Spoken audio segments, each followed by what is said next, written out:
Bismillahirrahmanirrahim. Assalamualaikum warahmatullahi wabarakatuh. Selamat pagi semuanya. Ya, walaupun kondisi masih seperti ini, masih melakukan pembelajaran secara jarak jauh, tetapi kita harus tetap semangat ya. Nah, pada pertemuan pertama ini akan diperkenalkan materi pembelajaran sejarah Indonesia pada semester 2. Secara keseluruhan selama semester 2 di kelas 12 ini ada 2 KD yang akan kita bahas. Di antaranya yang pertama kita akan membahas mengenai materi kompetensi dasar 3.4, yaitu menganalisis perkembangan kehidupan politik dan ekonomi bangsa Indonesia pada masa awal reformasi.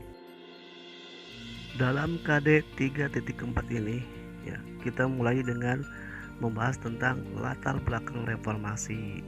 Di antaranya nanti latar belakangnya adanya krisis politik, krisis hukum, krisis sosial, krisis ekonomi, dan krisis kepercayaan. Kemudian kita juga nanti akan membahas tentang tujuan reformasi, baik di bidang politik, di bidang ekonomi, di bidang hukum, maupun di bidang sosial. Dalam KD 3.4 ini juga kita akan membahas mengenai periodisasi pemerintahan pada masa reformasi. Kita akan membahas yang pertama tentang masa pemerintahan B.J. Habibie. Kita akan membahas terutama bidang politik dan ekonominya. Kemudian yang kedua membahas tentang masa pemerintahan Kiai Haji Abdul Rahman Wahid atau lebih dikenal dengan Gus Dur ya. Kita juga nanti akan membahas bagaimana kebijakan Gus Dur selama memerintah. Kemudian yang ketiga adalah masa pemerintahan Presiden Megawati Soekarno Putri. Nah, kita juga nanti akan membahas bagaimana kebijakan Megawati selama beliau memerintah sebagai presiden.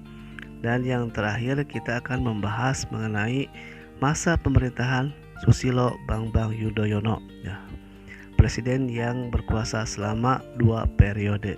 Kita juga akan membahas bagaimana kebijakan ya Susilo Bambang Yudhoyono selama memerintah dalam 2 periode.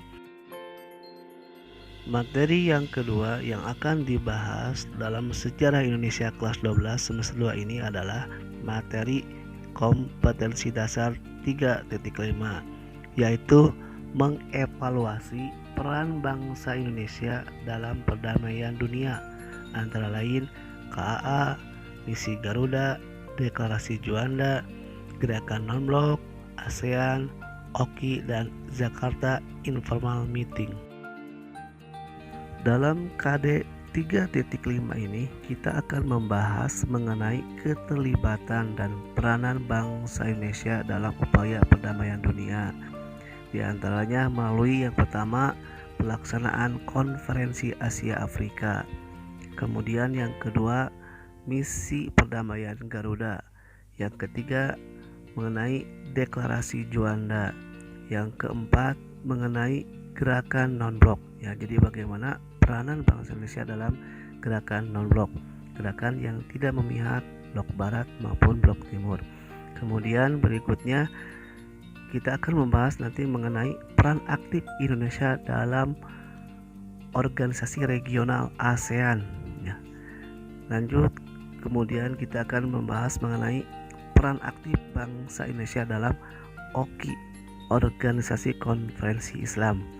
Dan yang terakhir nanti kita akan membahas mengenai peranan Indonesia dalam Jakarta Informal Meeting, baik yang pertama maupun yang kedua. Nah, itu yang akan kita bahas selama semester 2. Mudah-mudahan semua materi bisa tersampaikan walaupun dengan kondisi pembelajaran seperti ini dengan segala keterbatasannya. Insya Allah minggu depan kita akan mulai dari materi tentang latar belakang terjadinya reformasi. Terakhir quote diambil dari ucapan Bung Hatta.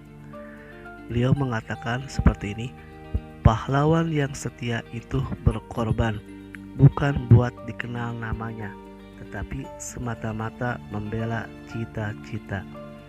Sekian, terima kasih. Wassalamualaikum warahmatullahi wabarakatuh.